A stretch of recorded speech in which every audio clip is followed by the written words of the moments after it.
The Book of Common Prayer stands as the principal prayer book of the Church of England, embraced by all churches within the Anglican Communion and by many congregations with historical ties to Anglicanism. Originally published in 1549 and substantially revised in 1552, the Book of Common Prayer was compiled, edited and partly composed by Thomas Cranmer, Archbishop of Canterbury under King Edward VI. Cranmer's mission was to codify the Protestant beliefs of the post-Reformation Church of England.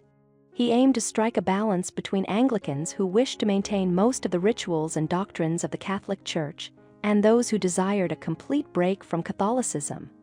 Though his compromise pleased neither faction fully, it proved durable, and Cranmer's Book of Common Prayer remains in use in many Anglican churches today. Beyond its religious import, the book is celebrated as a landmark of English literature. Numerous expressions from its pages have entered the English language, and generations of writers, including William Shakespeare and John Milton, drew inspiration from it.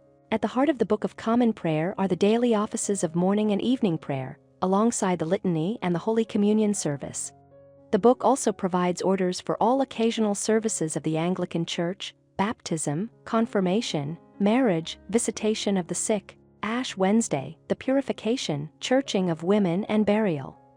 In addition, it sets forth the portions of each service that vary according to the church year, such as the introits and collects, as well as the epistle and gospel readings for the weekly Sunday Holy Communion. Daily readings from the Old and New Testaments and the Psalms are arranged in tables, and canticles, prayers to be spoken or sung between readings, are included. An ordinal for ordaining ministers was added to the 1552 revision. The most notable and debated aspect of the book was the Holy Communion service. Protestant reformers of Cranmer's era sought to dispel the Catholic notion of the Mass as a sacrifice to God. Cranmer reframed communion as an act of thanksgiving for Christ's sacrifice and a spiritual communion with Him. As a concession to more conservative Catholic-leaning Anglicans, he retained the term Mass, formally calling the service the Supper of the Lord and the Holy Communion, commonly called the Mass, and preserved much of the ritual, including priests' vestments, sung portions, and the practice of placing the wafer directly into the communicant's mouth. Yet he decisively rejected transubstantiation, the belief that the bread and wine literally become Christ's body and blood, while leaving language that allowed believers to hold the belief privately with thy Holy Spirit and Word. Vouchsafe to bless and sanctify these thy gifts and creatures of bread and wine, that they may be unto us the body and blood of thy most dearly beloved Son Jesus Christ. At the same time, the book affirms that Christ's sacrifice is unique and singular, a full, perfect, and sufficient sacrifice, oblation and satisfaction for the sins of the whole world. Cranmer introduced other reforms as well. Unlike the Catholic priest who turned his back to the congregation, the officiant now faces the people. The offertory, rather than presenting bread and wine to God, became a collection for the poor and an offering of prayer.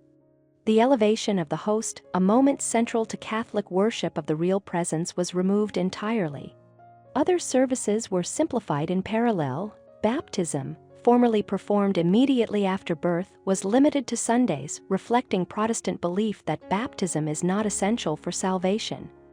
Cranmer modeled the baptismal rite on Martin Luther's service, producing a more concise and elegant ritual, though he retained some Catholic symbols, such as the sign of the cross and blessing of the water. Similarly, the daily offices were reduced to morning and evening prayer. Throughout, Cranmer's language is eloquent and resonant.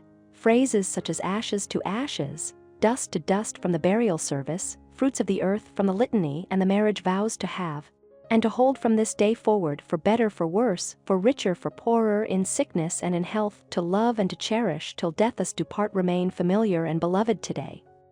Thank you for watching. If you enjoy this video, leave a like and subscribe.